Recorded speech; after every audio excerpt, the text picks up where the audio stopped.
The work session of the Annapolis City Council for Thursday, July 21st, 2022 will be called to order at 3:05.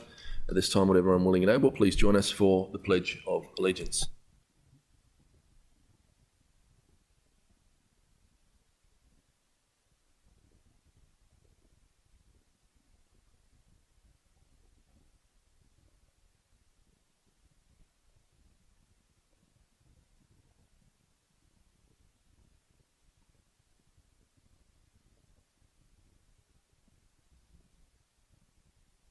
Attorney, please present the first item.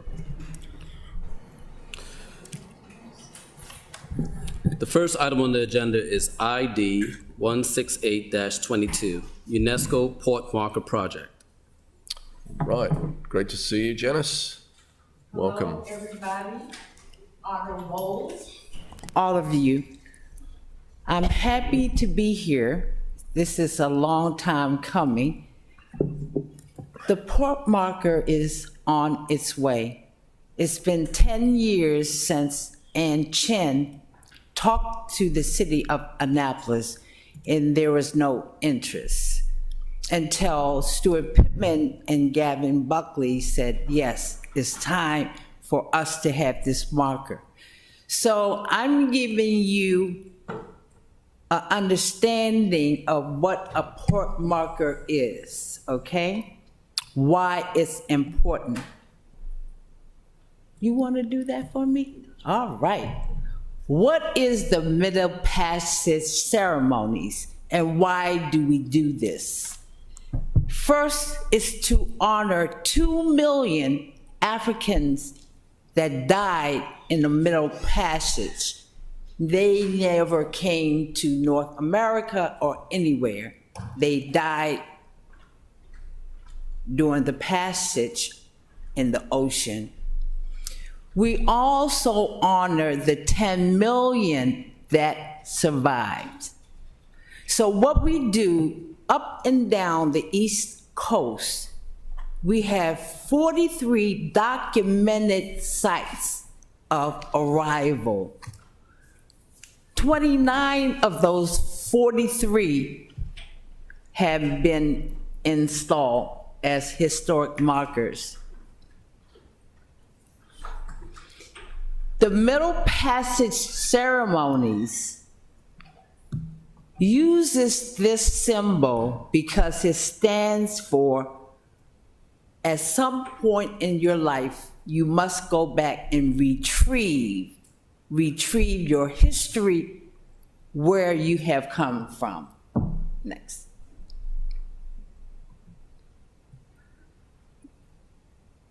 You can see here where we were. How do I say this? We arrived from Africa. These are the sites where the slave ships came in and our ancestors arrived. We have a partnership with the United Nations, UNESCO, and this is why we do the port markers. We've been doing this for about 10 years to document when we arrive. Can you read that for me? Transatlantic slave trade. There's a profound need to acknowledge that the transatlantic slave trade was a crime against humanity and among the major sources and manifestations of racism, racial discrimination, xenophobia, and related intolerance, and that Africans and people of African descent were victims of these acts and continue to be victims of their consequences. Monuments, memorials, and markers should be erected to facilitate this important public dialogue.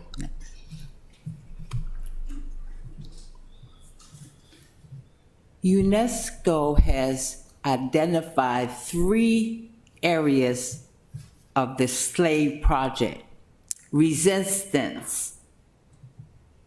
We were captured and sold during a global human trade.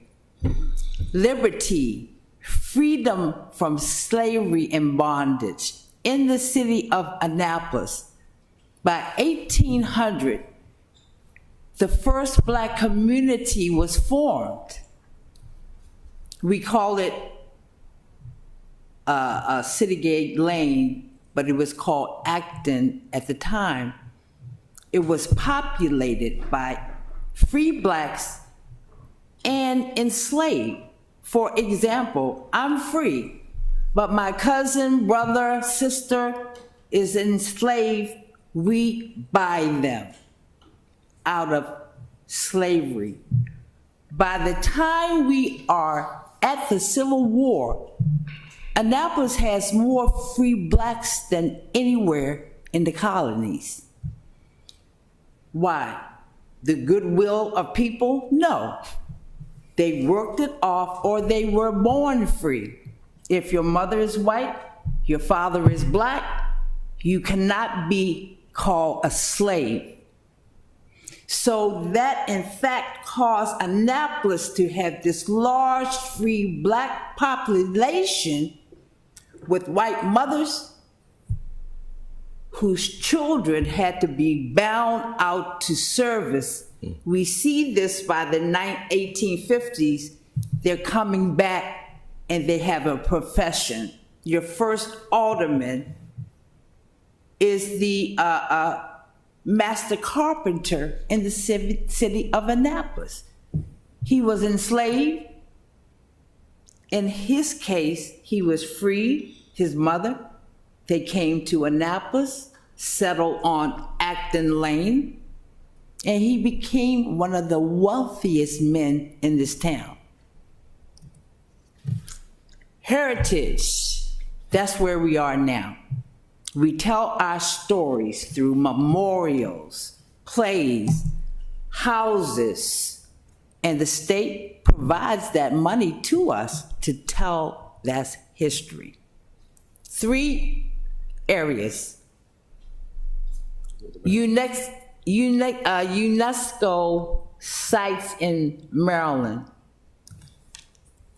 Historic London town has been approved because they are doing the pier.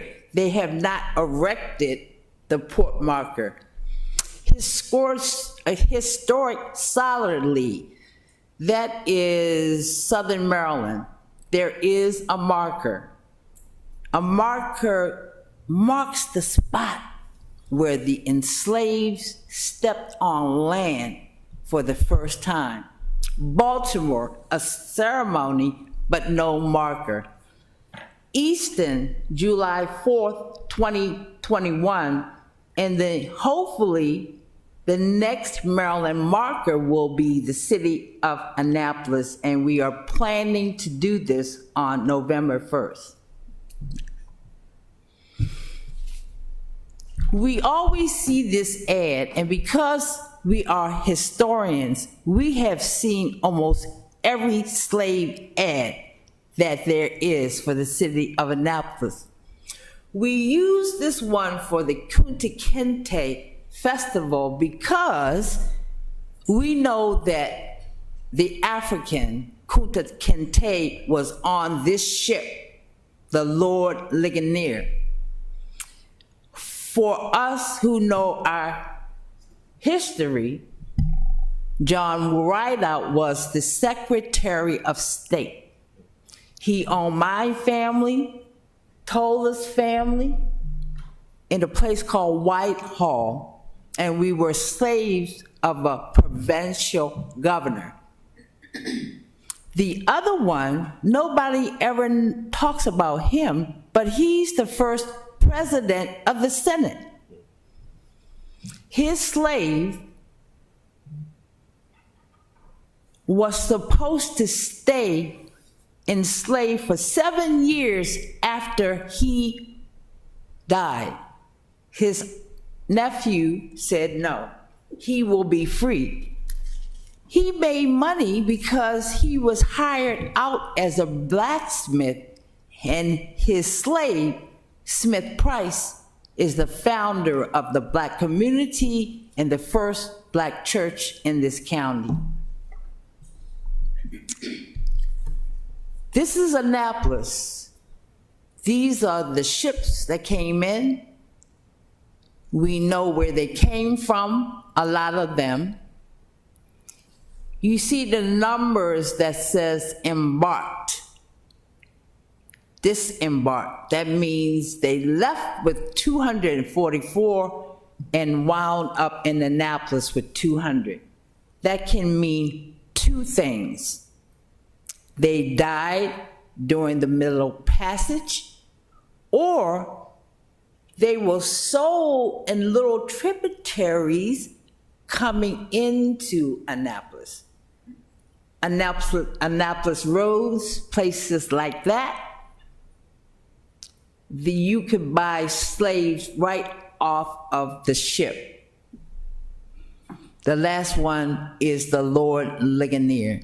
So we actually know where these people come from, and if you do your DNA, you can see that these are the people from Annapolis and surrounding. One note, Annapolis being the capital, we did not sell our slaves at market. The market house was never used for the slave trade. It was for business only. Slaves were sold off of the ship in taverns, Middleton's Tavern, Reynolds Tavern, but not at market. Okay. So, this is where we are. We know our history. And we petition the United Nations to add Annapolis as a site of memory. Stuart Pittman, Gavin Buckley wrote to the United Nations, and we were approved as a site of memory.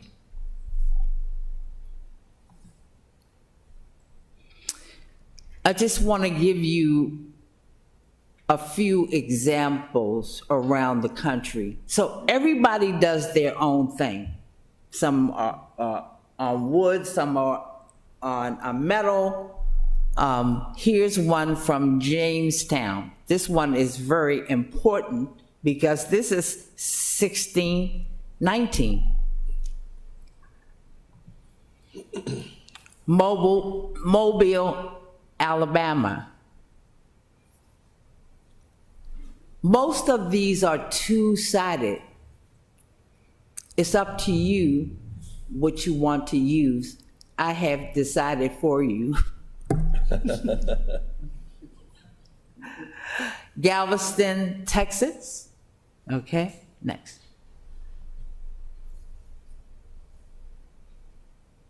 So this is all about honoring the ancestors. Can you read that, please?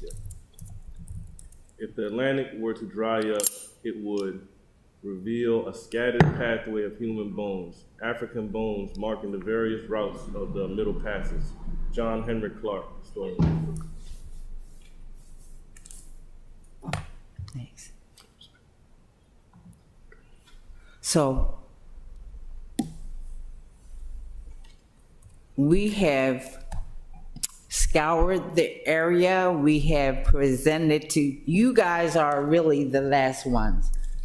The Board of Education is using African American voices from the county.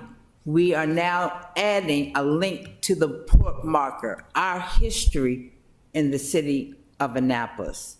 So what we have done, we have carried the message, and now it's time to let everybody know that it's coming. Stewart has funded the port marker, and I guess for me, I have a question. How does the city want to participate at this point? Right now, it's David Gerald and everybody telling me where I can't, what I couldn't, da-da-da. we've done that. We have gotten every approval necessary. Your Heritage Commission has approved the words. Our marker is two-sided. The words are about the history of Annapolis, and on the back, there is a canned UNESCO wording, like many of these sites are using, so we are doing the same. The last thing is, there will be a ceremony, and I'm going to ask the city of Annapolis to participate with after the unveiling event. So I will leave that with you. You can decide, but it's coming. It's been ordered. It will be here for November 1st. You will be hearing from the county because we will want to know who do we invite from the council. Not only you all, but people in the community. There are 7 people that are on this committee. We have Tola because we need to bother you on the inside. Thank you, Tola. Vince Leggett is with us. Carlisa Finney is with us. Bishop Coates is with us. Scotty Preston and Monica Lindsay have carved out a ceremony. Beautiful, because we include both sides of the ocean. The African tradition and our African American tradition. So that's where I am. I would like to have the city of Annapolis to tell me at some point how you want to be involved. We have put out the money for the port marker, and we need to have some kind of closing afterward.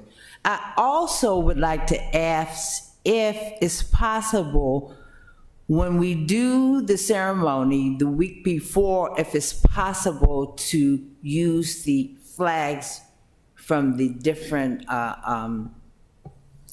yes. So that's the end of my presentation. If you have questions. I mean, we could get, before we go to Dave to speak about the logistics, of course, the flags, if they're not scheduled on something, but I assume they aren't, of course, we have to have the diaspora. Well, we did. We did talk to the City Dock Commission, who gave us approval to put the marker at Susan Campbell Park until your construction starts. And we have decided, along with David and John Tower. So we have picked a location on the city dock. There's an area that points to the 3 towers where Annapolis started. So on the dock, it will be facing the water where the ships would have come in. And we'll have Tola coordinate with Felicia on the event. Obviously, it's right there at City Dock, so it's going to be exciting. But Alderman Gay had his hand up first for a question before we go to really quick. David. So what exactly was, so do you need help with something, or I'm confused? Yes, it's a city event. And so it's been approved though, right? Everything, I'm happy to send the pages of approval since last October. Mm-hmm. So yes, Heritage Commission, of course the county, because we're in front of this, but we have everything, I believe. And so we're all set for November the 1st for an unveiling. That would be exciting. Did Gavin have you say that no slaves were sold at the market house? Okay, I'm kidding. I'm kidding. No, I'm excited about it. I just was Googling Thomas, St. Thomas, or what was his name? He was the signer of the Constitution while you were talking though. And that's interesting to know. He does have a house that's in Charles County right now. And he's buried in Maryland as well. I want to add, Okay, yeah, please. he's the nephew of Thomas Stone, a signer.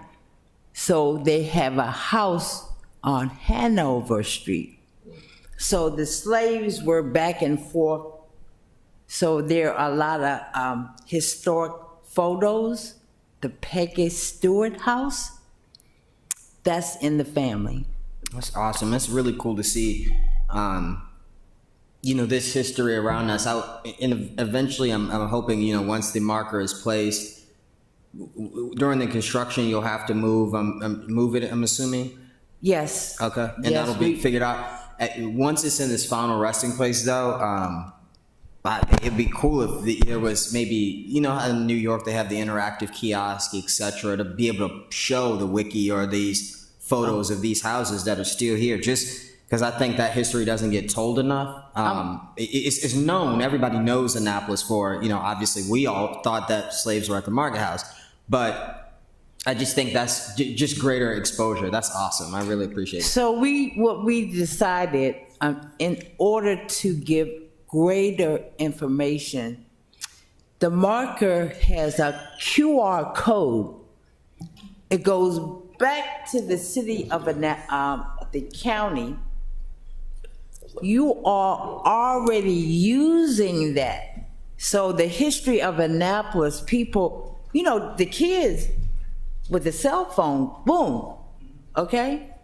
So the question was, when we met the first time, how do we get this information out there? So the QR code will help you take a deeper dive to the history. And I had to tell that about the market. I'm a tour guide. And everybody say, oh yeah, they sold, never.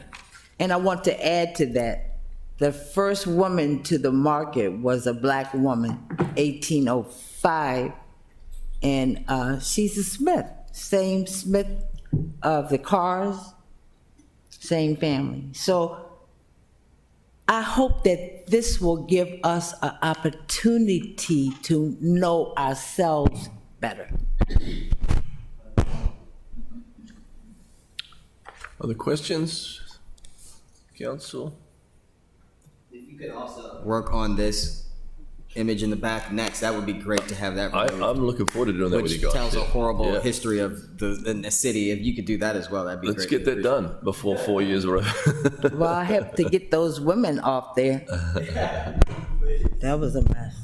Well, Janice, we want to Yes. say a huge thank you, and also to Dave, because I know how closely he's been working with you to make sure we get the right location, understanding that the ground potentially could be raised 6 feet that it's going to be on. So there's a lot of moving pieces when we do our reimagined city dock, but this is such an important piece. What amazing history we have, not only for the slaves that came through this port, but also through other African Americans who came through and built this country with their businesses, not just as slaves. And so there's so much amazing history in this town that I feel just lucky to be just a part of it. And thank you for the education you've all given me on this. And this is another great thing for as a destination for the city of Annapolis, I think, for us to learn. 10 from. So years thank you. in the making, and this is wonderful. So I'm looking forward to your decision as what we do after the unveiling. This is a great place right here to receive people. You know, So- Tola knows how to throw a party, so I'm sure with Felicia. That's why he's on the team. Thank you very much. Excellent. Thank you. We truly appreciate it. Thank you All so right. much. Dave, did you want to talk about any logistic stuff or not? No, just really quickly, Janice and I had talked about whether we wanted to postpone this until after the City Dock project. But we felt like it was important to get it in place, and then we can always relocate, or we can always pull it out during construction and then put it back. So I think that's the better option. I'll be back. I have another project for all of you. The old Fourth Ward. Excellent. So that's coming too. Thank you. Thank you. Thank you so much. Right. All right, I think you might be back up, aren't you, Tola?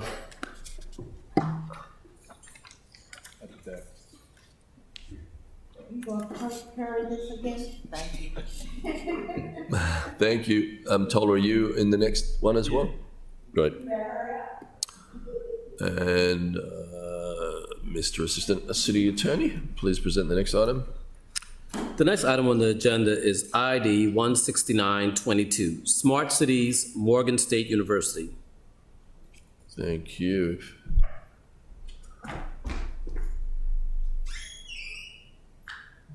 And Miss Walker, is that you? No? No? I think that's Tola, and he has some other people. Oh, You'll be back shortly. great.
Yes, sir.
Think I can put my slides up for Hawaii? Just a second.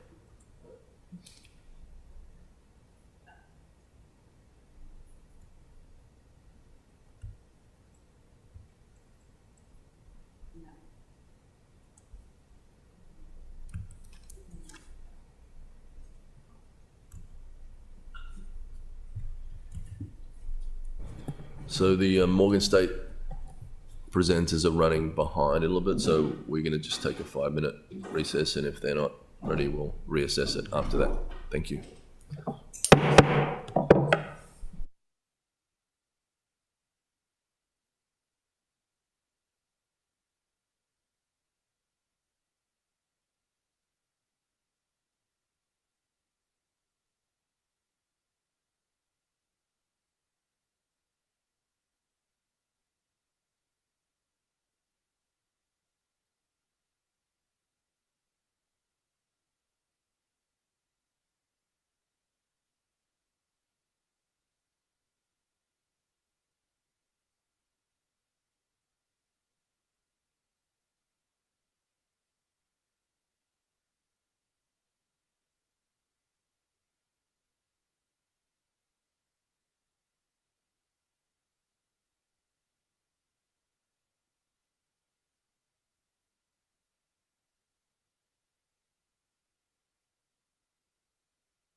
Hello?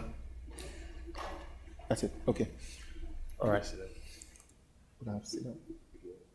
Fine, stand.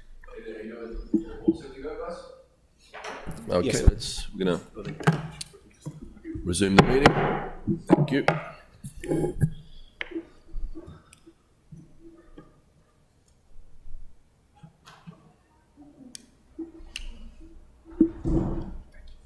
All right, if you'd like to start the presentation, thank you very much, Tom.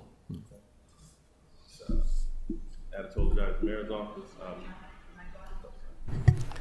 Adetola Ajayi with the Mayor's Office, and I have Teme Tope Ajibala. Ajibala. He represents Morgan State University students and the winning team that participated in the Smart Cities case competition that the Mayor's Office partnered with Morgan State University and the IBFS, which is the Intercollegiate Blockchain FinTech Society that put this together, the partnership. All right, thank you so much for that. I want to say it's my honor to be here, and I want to thank you, sir, the mayor, for this opportunity and this honorable council. Without further ado, my presentation basically is about the Smart City case competition, and we'll just be doing an overview of that. I also like to mention that I'm standing in for Mike Ligons, who I've been privileged to work with for a while, and I can attest to his passion and his desire to see that there is a highlight of the greatness that exists amongst the HBCU community.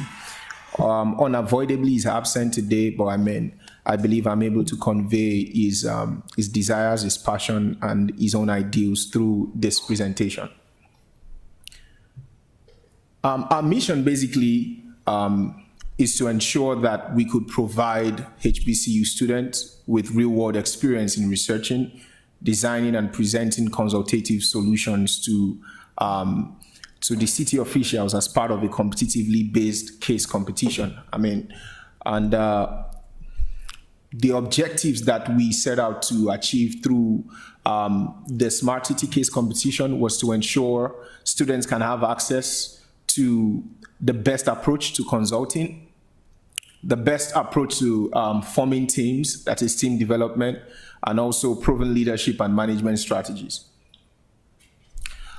The additional benefits that students get from participating in the Smart City case competition has to do with executive coaching, one-on-one executive coaching, structured course and development work across areas such as marketing, social media, and finance, and professional development.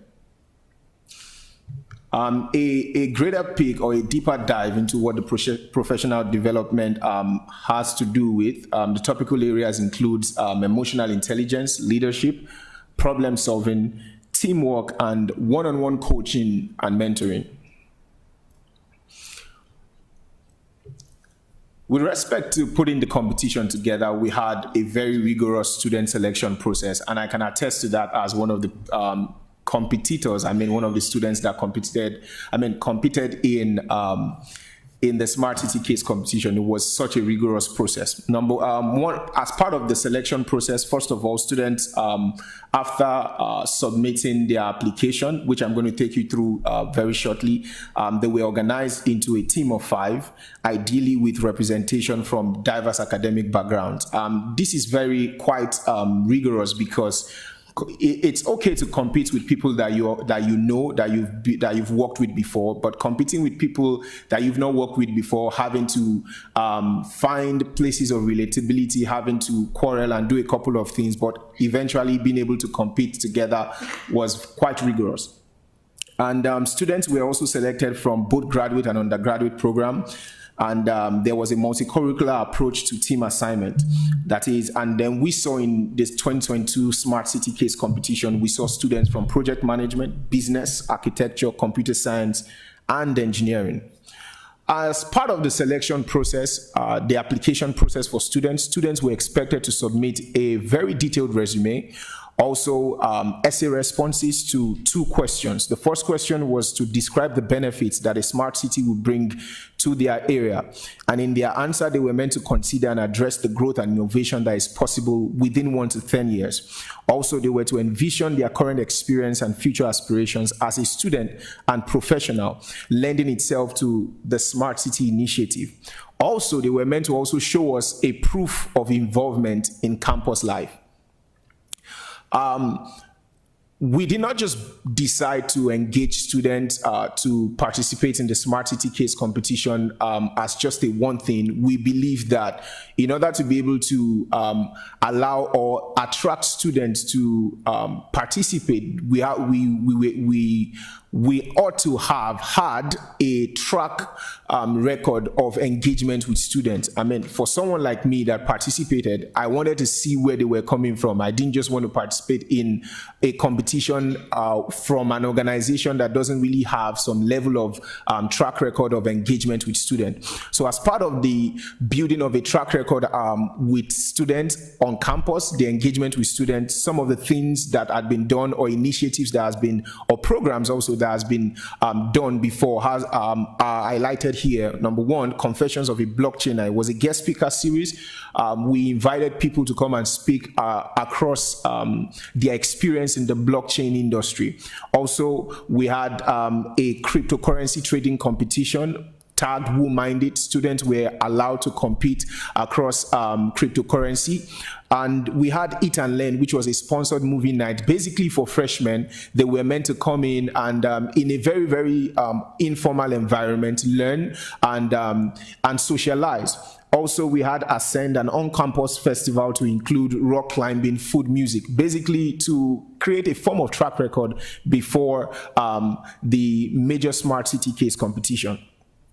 Also, we had some form of engagement with those we call our school partners. The partner schools were basically meant to promote the case competition amongst their students. Taking Morgan State University, for example, which we were privileged to work with. Also, we engaged with the school, the department in the school, the professors, some of the deans, and tried to ensure that they were able to incentivize the students that participated, especially students from their department, with and the department with most application gets some of the one incentive they got was free lunch. Also, school sponsors that were selected were given regular updates about the participation of their students, which they were able to highlight in class just to drive engagement and also drive some form of credence concerning the competition. Our community partners were engaged as sponsors. Basically, they were to become sponsors, and what they did was to either provide cash or kind in support. Also, they led sessions on some of the professional development programs that we had with the students. Now, just take you through how the competition works and how it was actually judged. So students were judged on the following criteria. Number 1, the originality of the idea. The idea must be original. We know a lot of things have been done across the smart city terrain, across different countries, but we want to see something very original to the Annapolis community. Also, they were to complete a host city survey. They were also meant to do some form of engagement on social media. So they were judged based on the social media following and engagement that they had. Also, they were to show a clear evidence of economic incentives and value to city and residents. So they were going to be judged based on the ability of the idea to provide some form of value to the community, to the Annapolis community. Also, we judged them based on the professionalism of their presentation. As part of the things that were that we expected students to also submit while we judged them, they were meant to give us a headshot, a professional headshot. They were meant to give us a professional bio, which means students that didn't have a bio before, they had to go learn how to craft it because they were going to be judged on that. Also, they were to give us an elevator pitch, which was about 30 seconds and very catchy. This basically, this represents the timeline of our engagement. from the 15th of October, we started our marketing campaign. By the 1st of December, that was the deadline for application. The 1st of January, students were notified of their acceptance into the program, and they started their independent study with their team. By February, students had a couple of training on team dynamics and leadership versus management, and also there was a tour of the host city. In March, students had a photo shoot. They had a training on presentations that get noticed, and they also had another training on the fundamentals of networking. By April, they had a training with a guest lecturer. We had the first presentation at the host school, which was Morgan State University, and then we had the presentation, the idea presentation here in Annapolis.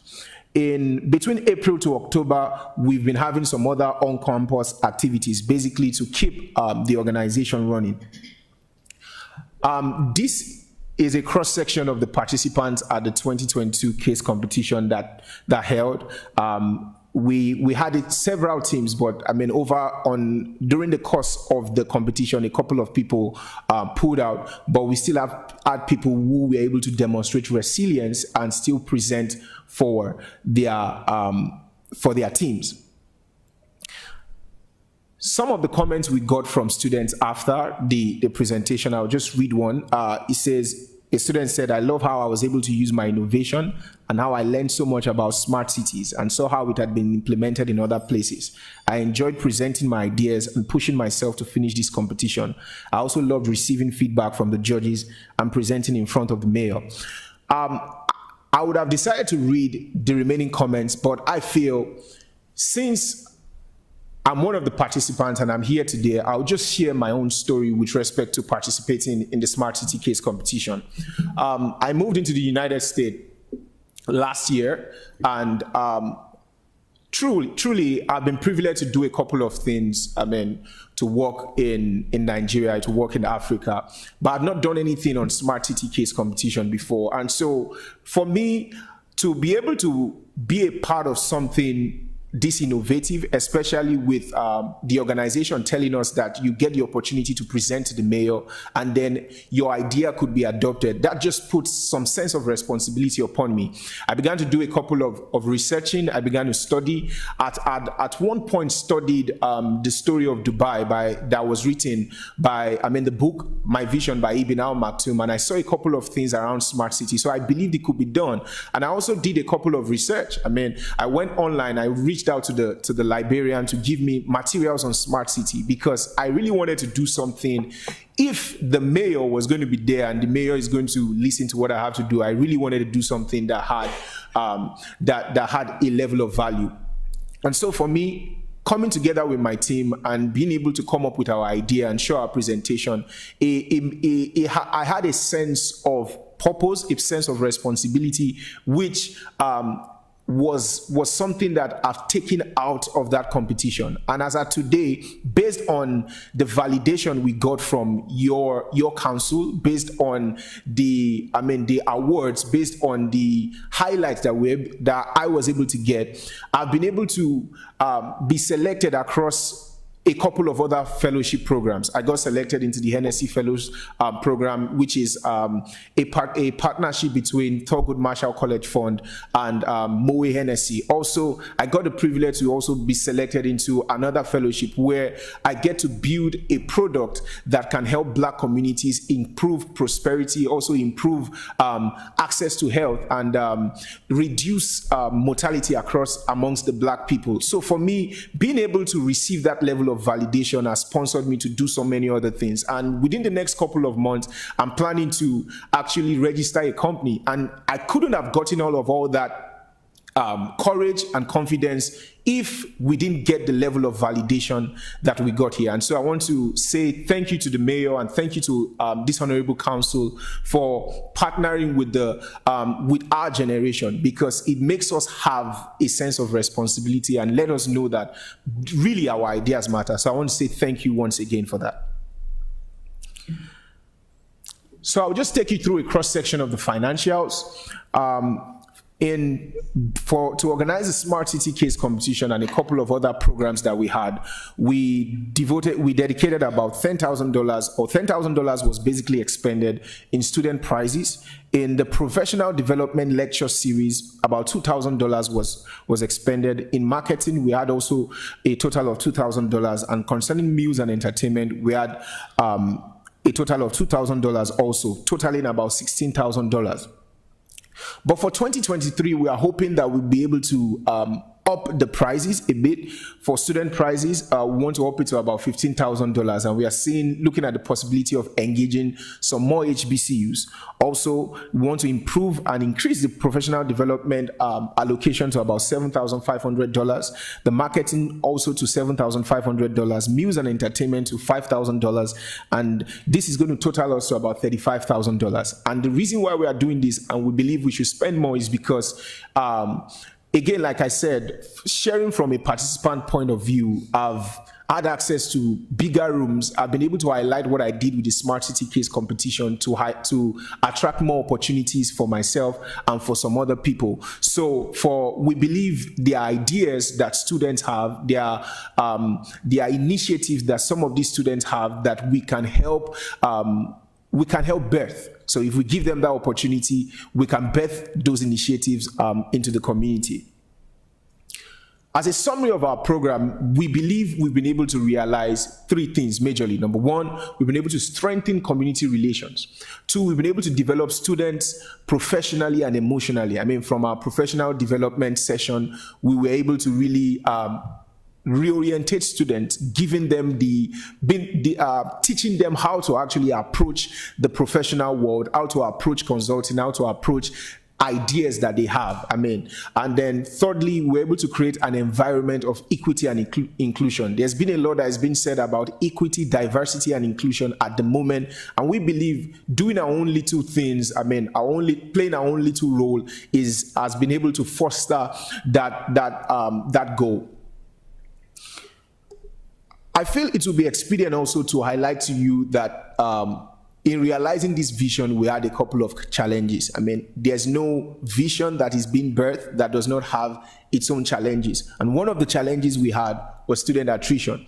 I mean, again, being a participant, I can attest to the issues I had. At some point, it felt like I should leave the program because it was a bit tedious, and I feel that's one of the opportunities, or that was one of the vision that the organizers have, to task students to create something innovative. And for you to create innovation, sometimes you need to be aware of what has been done. So we had to do a couple of studying. We had to understand blockchain, understand some of the newest technologies to be able to actually create a solution that can actually drive smart cities. So many students fizzled out because it was quite tasking.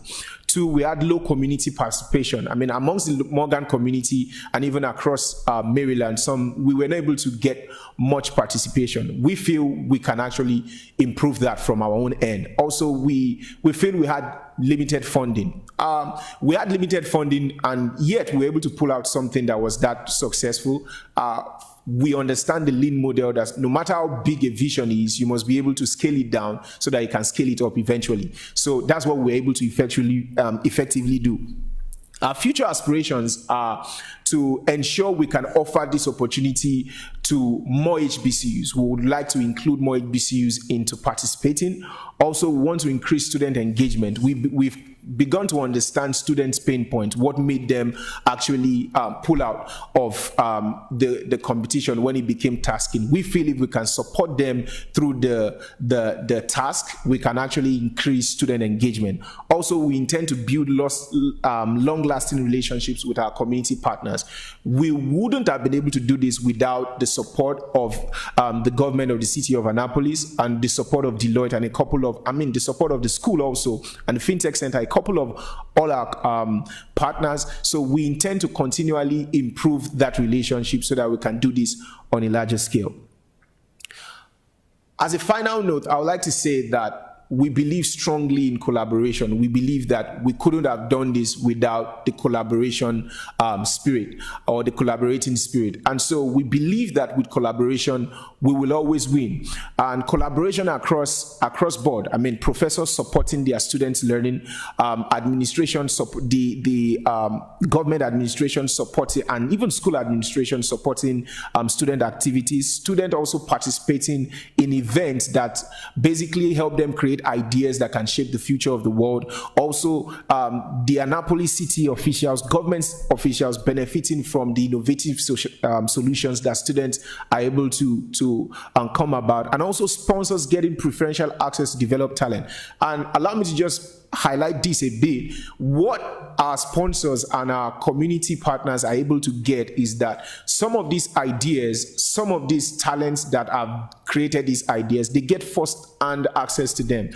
This, on LinkedIn, for instance, after highlighting the solution that we came up with on LinkedIn, I've had a couple of people asking if I'll be willing to come work with them. And for me, it was a high point in my career, being able to do something this big. And so we believe that engaging this talent, giving them giving our community partners first-hand access to this talent would help will help them get access to this talent faster than the larger world is going to have. And so they can make their commitments before, some other bigger brands begin to come. So that brings me to the end of this presentation, and I want to say again, thank you, and we could take questions if you have any. Thank you so much. We'll give you all a round of applause for that. Thank you.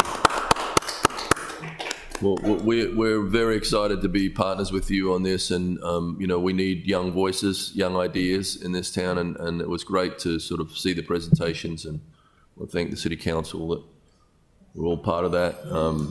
If you guys had some questions about the program and its continuation, I'm sure. I have. Finlayson? Yes, thank you, Mr. Mayor. Will we have an opportunity, well, first of all, thank you. Will we have an opportunity to see the final products or the final product of the winners? So basically, we expect that, and I will also discuss this. What I understand was we were going to get some more engagement to be able to implement this solution for the city of Annapolis. As much as possible, the ideas were developed around the pain points of the city of Annapolis. So yes, the city of Annapolis they are major stakeholders in the implementation of these ideas. We believe if we get the support, we could implement this for the city of Annapolis. Okay, well, I look forward to helping in any way. Class of 74, by the way. Thank you. It's an honor, madam. Thank you. I think you should explain what y'all came up with. Okay. We came up with we had about 3 major teams, and then we had 3 major solutions. For my team, we came up with a mobile application, which we shared. We came up with a prototype of that. I think if you have access to it, we could just present that, but I don't know. I'll just explain what it is about. Basically, it helps to support the city. Anyone who is coming into the city of Annapolis would have the ability to experience the city in a better way. So for instance, we identified about 3 major stakeholders that engage the city of Annapolis: the residents, the officials, and also, tourists. So for example, across improving access to revenue, any tourist that wants to come into the city of Annapolis can do it in 2 major ways, either virtually or by buying tickets from the mobile application. If they intend to do it virtually, they get virtual reality tickets. So using virtual reality goggles, they can access the major tourist locations here in the city of Annapolis. So what that means is that if there should be another pandemic or I'm unable to get to the tourist site, from the comfort of my homes, I could purchase a virtual reality goggle and then have a tour of the city of Annapolis right from the comfort of my home. And that's a very, very good revenue generation point for the city of Annapolis. Also, we know that there is something already going on with improving the traffic situation in the city of Annapolis. From the mobile application, people using artificial intelligence technology people are able to get the best options about about traffic. So depending on where they are, they get regular updates about traffic. Also, they are able to pay for traffic tickets from the comfort of their phones by using the QR technology. So wherever they are meant to park, they can just use their QR code to purchase tickets, and then they are able to park. So irrespective of wherever they are, they get updates on where what the traffic situation is and how the traffic is actually functioning. Okay, you could just play that. So this is what the app looks like. And that. Yeah, we called it an app.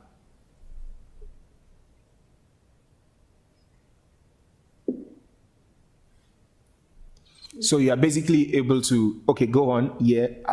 If you are a resident, you can select that you could do smart transport. So it tells you the best parts of the city to actually to move around. So there's smart secure. You could report a security situation. It tracks your phone ID when you need to report a crime. I mean, when we last came here, we heard a couple of things around security. So the smart garage helps you. It's also a revenue generating point. It helps you to also pay for access to the smart city garage. Yeah, this is the smart tour where I spoke about the virtual reality goggles and also being able to generate revenue for the city of Annapolis.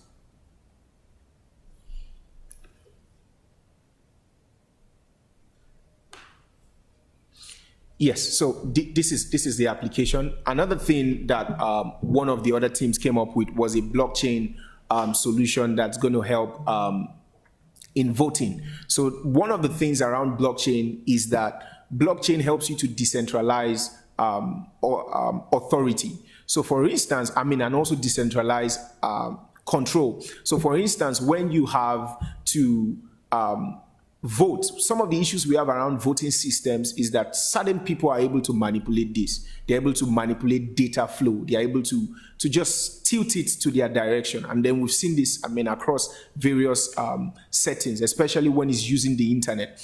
But when you use blockchain technology, for instance, the fact that nobody can easily control data points are scattered across. So, for instance, if every one of us in this room were to be a data center, every one of us cannot possess every aspect of the data. We can only control a limited access, and it's just like a chain. So if a part of the chain has been tampered upon, there is something called a smart contract that helps you to track what was actually tampered with. So based off that, the blockchain solution that came second, actually, that was proposed, is helpful to help curtail corruption that could occur through voting or through governance things. Things around voting and all of that. So corruption can be curtailed when we do that. There's one other thing about this ANAP for us is that we built it off the blockchain technology also. So which means we could actually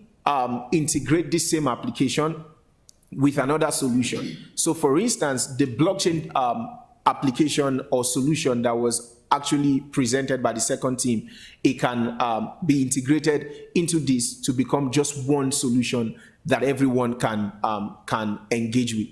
The third solution, I'm sorry, I'm unable to remember what the third solution is, but I believe the third solution had a lot to do with also smart transportation. But we could give a detail of what that is, but every one of them can actually be integrated into one solution.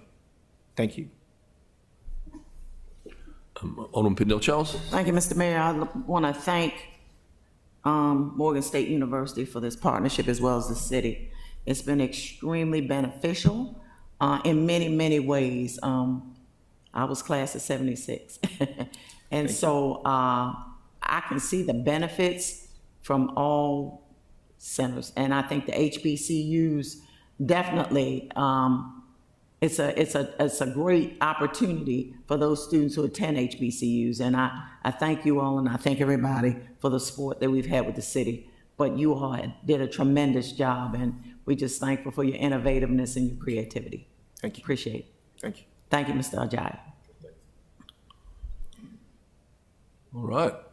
We're looking forward to the next one. Well, yeah, so I do want to add on that I think this is thank y'all for allowing us to do this. But to Alderman Finlay's point, they presented each presentation.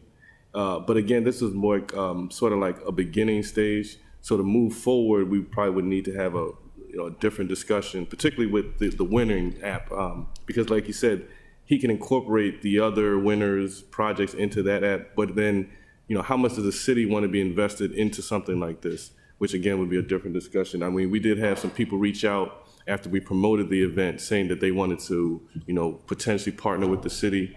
I've looked at a way that, because I know we don't have a department of innovation or anything, but is there something that, under our Smart City Startup Annapolis program, we did this, but, how do we incorporate it into the city infrastructure, I would say, if we wanted to move forward with potentially, working with Morgan State, working with his group to make this app, a real thing. So just want to add that. But thank y'all. I think you'd have to move, to the next stage in terms of a proposal or some ideas like that. But great ideas. So. Yeah. Alderman Tierney. Thank you, Mr. Mayor. I forgot when you presented this, did the app have a category for city processes like the permitting? Was that on there? I know you had different crime and parking. Yes. But did you get into internal processes like permitting? would be a great application. But you didn't, did you? No. So we didn't, but one thing about this app is that, and also across the software development process, is that there's an opportunity for iteration.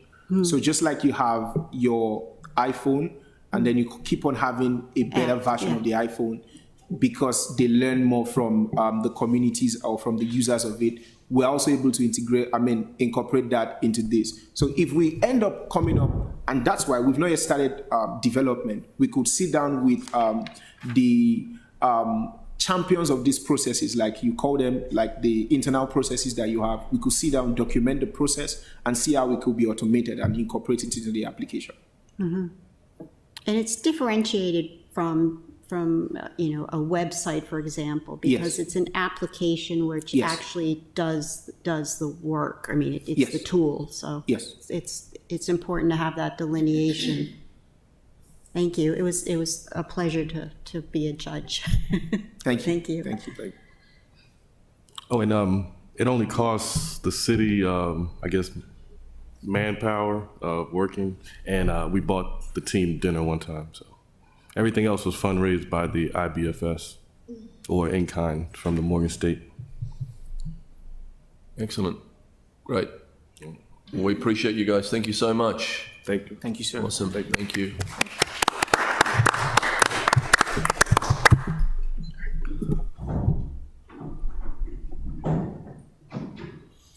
Okay, Mr. City Attorney, next on the agenda. The agenda is completed, Mr. Mayor. Okay, is there anything else for good order?